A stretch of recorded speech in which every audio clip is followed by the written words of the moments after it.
생활보호 부적절한 지급 발각 하루 1,000엔씩. 일본 뉴스. 일본에서 생활보호는 국가가 생활이 어려운 국민에게 건강하고 문화적인 최저 한도의 생활을 보장하는 제도라고 합니다. 전체 수급자 수는 갈수록 감소하고 있지만 고령자의 수급은 증가 중이며 전체 수급자 중 50%가 고령자입니다.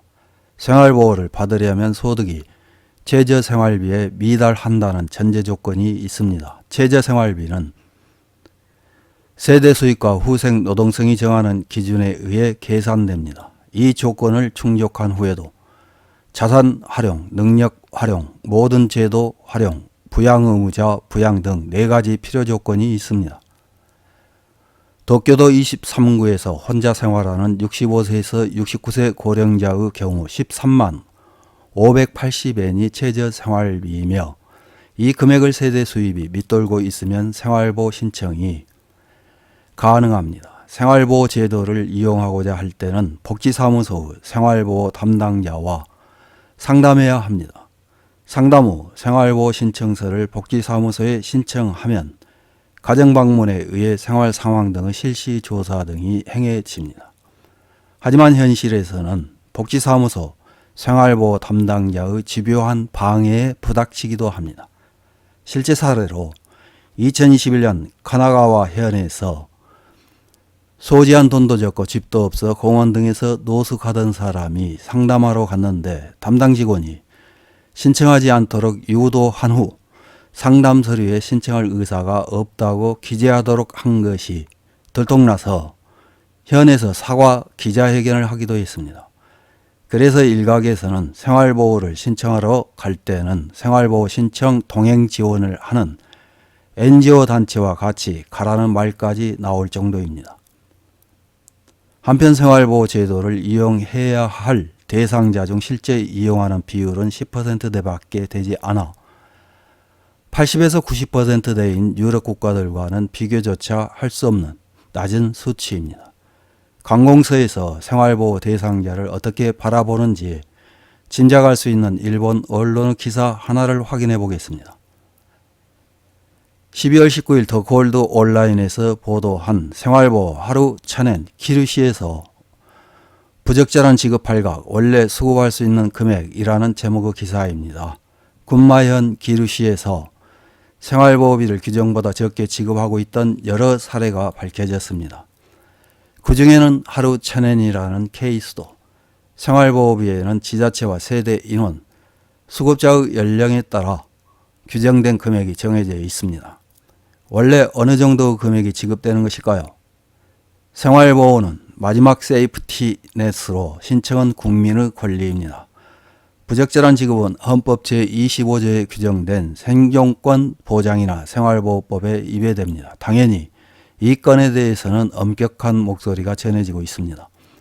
원래 기류시에 사는 고교 졸업 후 64세 독신 생활인 사람의 경우 월 10만 1,460엔을 수급할 수 있다고 규정되어 있습니다.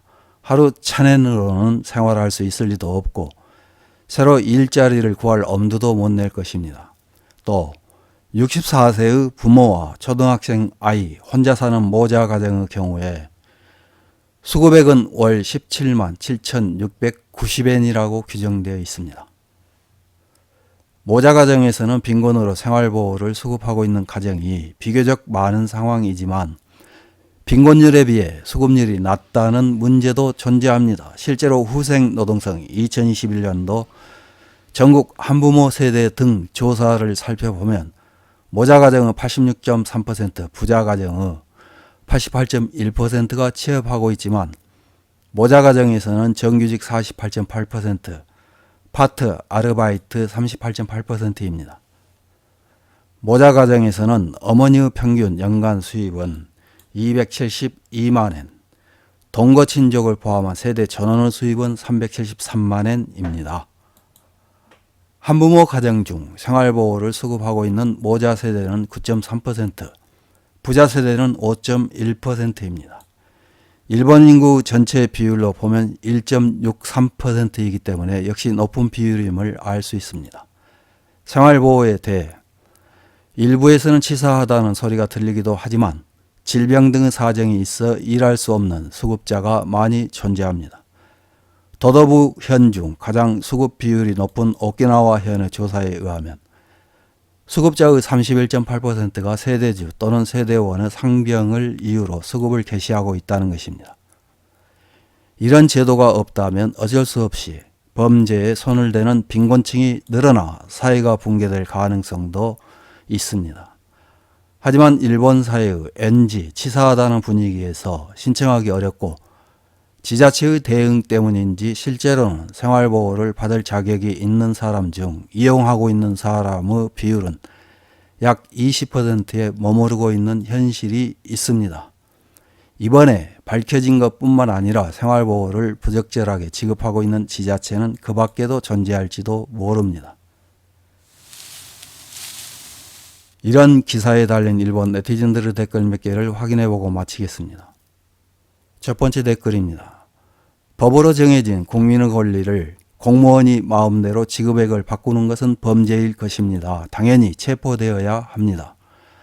나는 생활보호를 받고 있지 않고 앞으로도 받을 일은 없지만 국민의 권리를 공무원이 애곡하는 것은 용납할 수 없습니다. 다음 댓글입니다.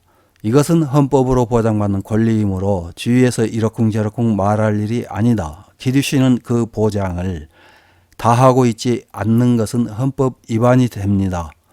생활보호는 질병이나 다양한 요인으로 일하고 싶어도 일할 수 없는 사람들에게 생활의 최후 보루인 것입니다. 게다가 최소한의 생활밖에 할 수 없기 때문에 매우 힘들 것이라고 생각합니다. 다음 댓글입니다. 일하고 싶어도 건강상의 이유 등으로 일할 수 없는 사람은 분명히 있다. 하지만 그 반대가 이상하게 눈에 띈다. 장어를 먹고 싶고 여행을 가고 싶다는 사람에게 먹지 말라거나 가지 말라고 할 수는 없지만 역시 이상하다고 생각한다. 행정에서 관리는 할 수 없겠지만 현물 지급이나 주거 알선으로 하고 현금 살포는 재검토가 필요할 것이다. 다음 댓글입니다. 현금 지급이 아니라 시청이 전기요금, 가스비, 수도요금을 내고 식료품이나 소모품을 사는 데 필요한 신용카드 같은 카드를 발급해 수급자에게 현금이 전달되지 않게 하면 파친코나 호화 생활을 하는 것을 저지할 수 있다고 생각합니다. 다음 댓글입니다.